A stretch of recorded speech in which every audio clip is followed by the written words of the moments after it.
അനുഗ്രഹദിനമായി അണയുന്നു നാഥ, അൾത്താര മുന്നിൽ നിൻ മക്കളായി ഞങ്ങൾ. ദിവ്യകാരുണ്യമേ പെയ്തിറങ്ങണമേ, അനുഗ്രഹ പൊന്മഴയായി ഈ ജീവിത വീഥിയിൽ, ഈ ജീവിത വീഥിയിൽ.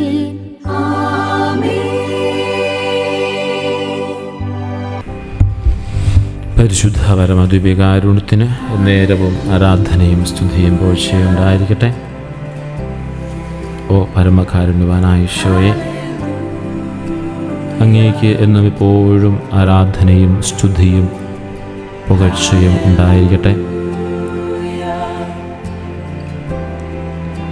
സ്നേഹനിധിയായ ഈശോയെ, അങ്ങയുടെ തിരുസന്നിധിയിൽ ആയിരിക്കുന്നു ഞങ്ങളെ ഓരോരുത്തരെയും ഞങ്ങൾ അങ്ങേക്ക് സമർപ്പിക്കുന്നു. ഈ ലോകത്തിൻ്റെ എല്ലാ ഭാരങ്ങളും വേവലാതികളും മാറ്റിവെച്ച് ഒരു പിഞ്ചു കുഞ്ഞിൻ്റെ നിഷ്കളങ്കതയോടെ അങ്ങയെ നോക്കി നിൽക്കുവാൻ ഞങ്ങളെ സഹായിക്കണമേ. ഒരമ്മയുടെ സാന്നിധ്യം ഒരു പിഞ്ചു കുഞ്ഞിന് എത്രമാത്രം ആശ്വാസം ലഭിക്കുന്നുവോ, അതുപോലെ അങ്ങയുടെ നിറസാന്നിധ്യം ഞങ്ങളുടെ ഹൃദയങ്ങളെ പരിപൂർണമായും ശാന്തമാക്കട്ടെ. ശുദ്ധമത്തായി അറിയിച്ച നമ്മുടെ ആവശ്യം സുവിശേഷം 19-ാം അധ്യായം 13-ഉം 14-ഉം വാക്യങ്ങളിൽ നാം ഇങ്ങനെ കാണുന്നു. അനന്തരം കുട്ടികളുടെ മേൽ കൈകൾ വെച്ച് പ്രാർത്ഥിക്കുന്നതിനു വേണ്ടി ചിലർ അവൻ്റെ അടുക്കൽ അവരെ കൊണ്ടുവന്നു. ശിഷ്യന്മാർ അവരെ തടഞ്ഞു. ഈശോ പറഞ്ഞു, കുട്ടികൾ എൻ്റെ അടുക്കൽ വരുവാൻ അനുവദിക്കുവിൻ, അവരെ തടയരുത്, എന്നാൽ സ്വർഗരാജ്യം ഇവരെ പോലെ ഉള്ളവരുടേതാണ്. ഈ വചനത്തിലൂടെ തമ്പുരാൻ നമ്മോട് സംസാരിക്കുന്ന 3 കാര്യങ്ങളാണ്. ഒന്ന്, അവിടുത്തെ കരുതലാണ്.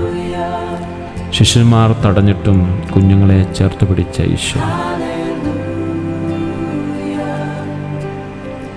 ഇന്നും നമ്മെ ചേർത്ത് പിടിക്കാനായിട്ട് ആഗ്രഹിക്കുന്നുണ്ട്. ലോകം നമ്മെ അയോഗ്യരെന്ന് കരുതി മാറ്റി നിർത്തിയാലും നീ എൻ്റേതാണ് എന്ന് പറഞ്ഞ് അവിടുന്ന് കൈകൾ നീട്ടുകയാണ്.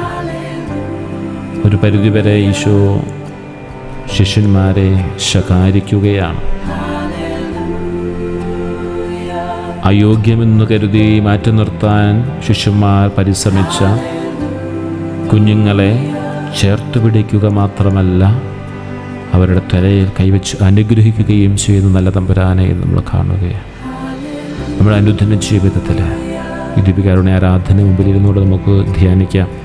നമ്മുടെ അനുദിന ജീവിതത്തിൽ നമ്മൾ അയോഗ്യരെന്ന് കരുതി നമ്മളെ മാറ്റി നിർത്തുന്ന അവിടുത്തെ കരുതുന്ന സ്നേഹം,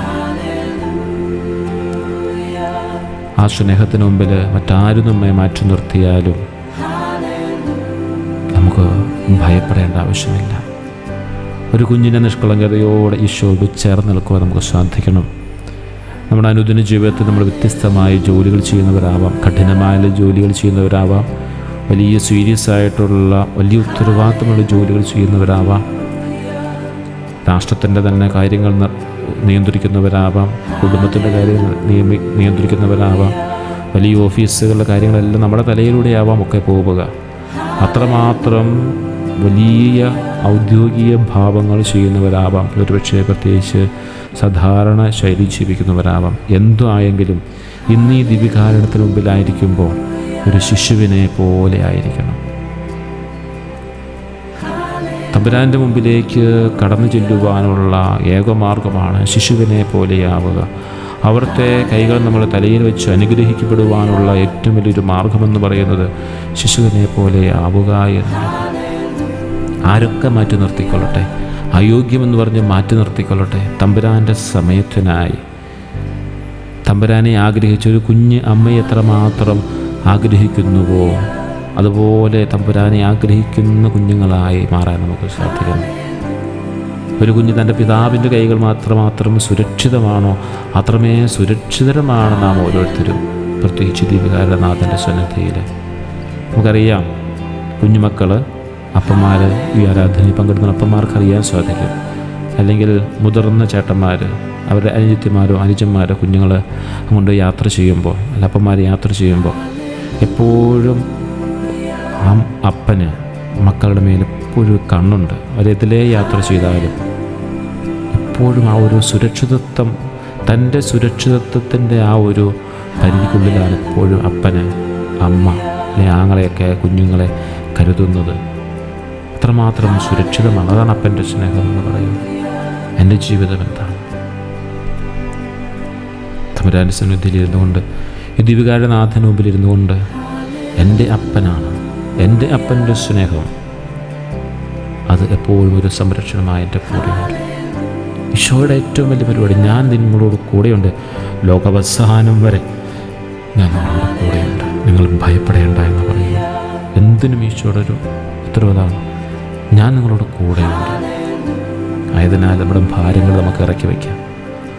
വലുതാകും തോറും നാം ചുമലേറ്റിയ അഹങ്കാരത്തിൻ്റെ, ഉത്കണ്ഠയുടെ, വേദനയുടെ, രോഗങ്ങളുടെ, ആകുലതകളുടെ, പരിഹാസത്തിൻ്റെ, പുച്ഛത്തിൻ്റെയൊക്കെ ഭാരങ്ങൾ ഈ തിരുസക്രാരുടെ മുമ്പിലെ ദീപികാരുടെ മുമ്പിൽ നമുക്ക് ഇറക്കി വയ്ക്കാം.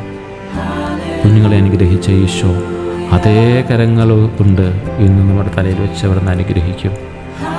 ഈശോ അതേ കരങ്ങൾ നമ്മുടെ തലയിൽ വെച്ച് അനുഗ്രഹിക്കും. ഈശോയുടെ വലിയ സ്നേഹത്തിന് പരിധികളില്ലാത്ത സ്നേഹമാണ്. പരിധികളില്ലാത്ത സ്നേഹമാണ് അവിടെ നമുക്ക് നൽകുന്നത്. അവിടുത്തെ സ്നേഹത്തിന് പരിമിതികളുമില്ല, പരിധിയുമില്ല. അതുകൊണ്ട് അവിടുത്തെ സ്നേഹത്തിൻ്റെ കരുതൽ നമുക്ക് നേടിക്കാം. ഒരു കുഞ്ഞിനെ പോലെ അവിടുത്തെ സന്നിധിയിലായിരിക്കാം. നമ്മുടെ ഭാരങ്ങൾ നമുക്ക് ഇറക്കി വയ്ക്കാം. എന്നും പ്രത്യേകമായി പ്രാർത്ഥിക്കാം. മാതാപിതാക്കളുടെ സ്നേഹം ലഭിക്കാത്ത, ഉപേക്ഷിക്കപ്പെട്ട എല്ലാ കുഞ്ഞുങ്ങളെയും ഈശോയെ അവരുടെ തലയിൽ കൈകൾ വെച്ച് അനുഗ്രഹിക്കണമെന്ന് പ്രാർത്ഥിക്കാം. ജീവിതഭാരത്താൽ മനസ്സ് തളർന്ന, സമാധാനം നഷ്ടപ്പെട്ടവർക്കായിട്ട് നമുക്ക് സമർപ്പിക്കാം. മാരകമായ രോഗങ്ങൾ കഴിക്കപ്പെടുന്നവർക്കും കഷ്ടപ്പെടുന്നവർക്കും വേണ്ടിയിട്ട്, അവരുടെ കുടുംബാംഗങ്ങൾക്ക് വേണ്ടി നമുക്ക് പ്രത്യേകമായി പ്രാർത്ഥിക്കാം. എല്ലാ യുവജനങ്ങളെയും നമുക്ക് സമർപ്പിച്ച് പ്രാർത്ഥിക്കാം. കർത്താവായ ഈശോയെ, അങ്ങ് കുഞ്ഞുങ്ങളെ സ്നേഹിക്കുകയും അവരെ അനുഗ്രഹിക്കുകയും ചെയ്തുവല്ലോ. ഞങ്ങളും അങ്ങയുടെ മക്കളാണ്. ഞങ്ങളുടെ കുറവുകളും പാപങ്ങളും നോക്കാതെ അങ്ങയുടെ സ്നേഹത്താൽ ഞങ്ങളെ കഴുകണമേ. ഈശോയെ, ഈ ആരാധനയുടെ സമയത്തും ഇനി മുന്നോട്ടുള്ള ഞങ്ങളുടെ ജീവിതത്തിലും ഒരു കുഞ്ഞിൻ്റെ ആനന്ദത്തോടെയും സമാധാനത്തോടെയും ജീവിക്കാൻ ഞങ്ങളെ പ്രാപ്തരാക്കണമേ. സംഖ്യയുടെ പുസ്തകം 6:24 നമുക്ക് മനഃപ്പാഠമാക്കാം. ദൈവം നിന്നെ അനുഗ്രഹിക്കുകയും നിന്നെ സൂക്ഷിക്കുകയും ചെയ്യട്ടെ. സംഖ്യ 6:24. ദൈവം നിന്നെ അനുഗ്രഹിക്കുകയും നിന്നെ സൂക്ഷിക്കുകയും ചെയ്യട്ടെ. നന്ദി ദൈവമേ, പുതിയ നാളിനായി എണ്ണമില്ലാത്ത കൃപകൾ പെയ്തൊരു നിമിഷങ്ങൾക്കായി.